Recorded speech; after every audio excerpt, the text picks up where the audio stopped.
Нэг амар айд эсчээр заа би гэхдээ юу хийсэн шин. Хүмүүст амар гоё шүлэг уншаад өгөөчгөр би энэ шүлгийг уншиж хүмүүс ямар гоё шүлэг өөрөө зохиосон юм гэж авсан шин.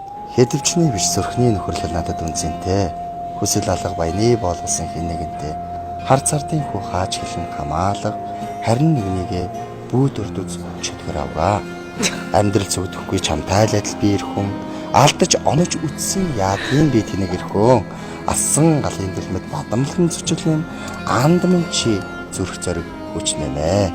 Буянч бай нүгэлч бай атгсан гаранд минь зовлонч бай жаргалч бай омогших зүрхэнд минь ирхэн юм чин би яадын жаахан сэхүүн гандан буурахгүй гансарч өдөх. Дандаа дардан байдгүй амьдралын замдаа сандаа цаг хугацааг эргэн дурс хандаа. Нөхөрлөл биднийг үн цэнтэй болгоч нүцгэн үнийн гэж орон зай болгоч гэж. Аз жаргал мөнгөндөө аль эсвэл өнгөндөө аав ээж анд нөхдийн амраг хайртыг сэтгэлдөө. Ирээтэй бараатаагаараа та бараантай амьдрал мандгаа. Игнэгт би хууч өгөхгүй гэргэн сандугаа. Ганц л өндөр готрох хэрэг байхгүй.